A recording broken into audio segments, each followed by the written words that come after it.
તો સમાચારોની શરૂઆત કરીએ। લોકસભા ચૂંટણીના ત્રીજા તબક્કામાં ગુજરાતની 26 બેઠકો પર મતદાનને હવે ગણતરીના દિવસો જ બાકી રહ્યા છે।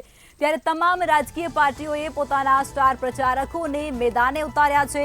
ત્યારે કેન્દ્રીય ગૃહમંત્રી અમિત શાહે આજે ગુજરાતમાં ભાજપના પ્રચારની કમાન સંભાળી છે।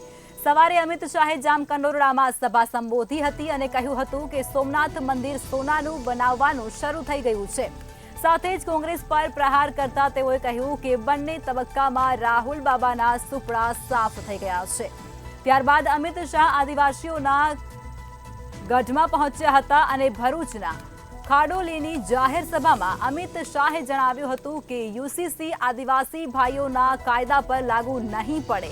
આ સાથે જ તેમણે કોંગ્રેસને આદિવાસી વિરોધી પાર્ટી પણ ગણાવી હતી અને અનેક પ્રહારો પણ તેમના દ્વારા કોંગ્રેસ પાર્ટી પર કરવામાં આવ્યા હતા। તો અમિત શાહ હવે ગુજરાતની અંદર પ્રવેશી ચૂક્યા છે અને ગુજરાતમાં પ્રચારની કમાન તેમના હાથમાં સોંપાય છે। અમિત શાહે વડોદરામાં પ્રચાર કર્યો હતો। જામકંડોરણામાં પણ તેમના દ્વારા સભાને સંબોધિત કરવામાં આવી હતી। મોટી પ્રમાણમાં જે જનમેદની આવી હતી તેમને સંબોધિત કરવામાં આવ્યા।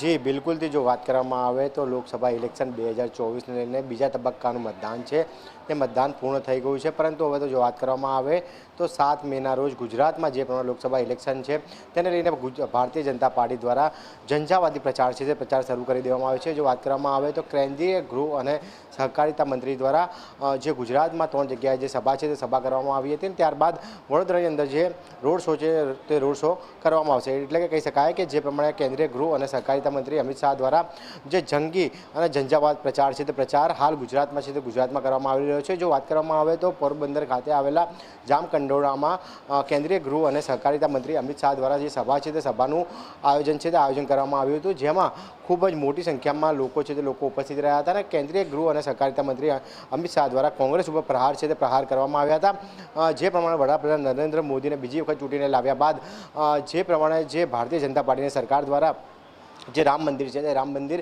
અયોધ્યામાં બનાવી દેવામાં આવ્યું અને ત્યારબાદ અમિત શાહ દ્વારા પણ એ પણ કહેવામાં આવ્યું હતું કે જે પ્રમાણે 370ની જે કલમ છે તે કલમ નાબૂદ કરી દીધા બાદ જમ્મુ અને કાશ્મીરનો કોઈ પણ પ્રકારનો જે પથ્થરમારો છે તે પથ્થરમારો થયો ન હતો। અને સાથે સાથે જો વાત કરવામાં આવે તો જે પ્રમાણે રાહુલ ગાંધી પર પણ પ્રહાર છે તે પ્રહાર કેન્દ્રીય ગૃહ અને સહકારિતા મંત્રી અમિત શાહ દ્વારા કરવામાં આવ્યા હતા। જો વાત કરવામાં આવે તો જે પ્રમાણે કોંગ્રેસ ઉપર પ્રહાર કરતા અમિત શાહ દ્વારા કહેવામાં આવ્યું હતું કે કોંગ્રેસ છે તે કોંગ્રેસ અલગ પ્રકારની રાજનીતિ છે તે અલગ પ્રકારની રાજનીતિ કરી રહી છે। ક્યાંક ને ક્યાંક લોકોને ગુમરાહ કરવાની રાજનીતિ છે તે કોંગ્રેસ કરી રહી છે। સાથે જ જે પ્રમાણે સૌરાષ્ટ્રની અંદર જે ઝંઝાવાતી પ્રચાર છે તે પ્રચાર કેન્દ્રીય ગૃહ અને સહકારિતા મંત્રી અમિત શાહ દ્વારા કરવામાં આવ્યો હતો અને સૌરાષ્ટ્રને હવે ધબકતું રાખવાનો જે પ્રયાસ છે તે ધબકતું રાખવાનો પ્રયાસ આગામી દિવસોમાં વધારેમાં વધારે કરવામાં આવશે। એટલે કે કહી શકાય કે જે પ્રમાણે સૌરાષ્ટ્રવાસીઓને પણ ક્યાંક ને ક્યાંક જે વિકાસના કાર્યોની ભેટ છે તે ભેટ આગામી સમયમાં મળી શકશે।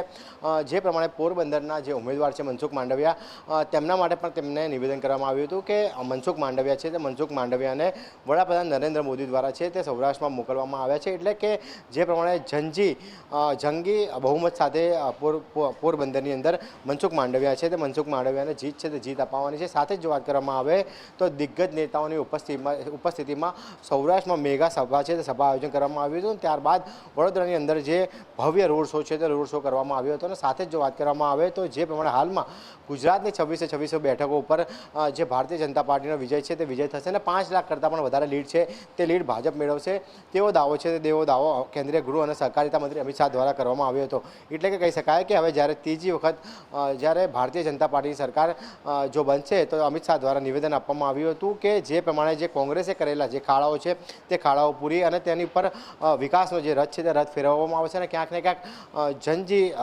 જંગી બહુમત છે તે બહુમત ભારતીય જનતા પાર્ટીને ગુજરાત લોકસભા મળશે અને 26 બેઠકો ઉપર ભારેથી અતિ ભારે મત સાથે ભારતીય જનતા પાર્ટીનો વિજય છે તે વિજય નિશ્ચિત છે। જી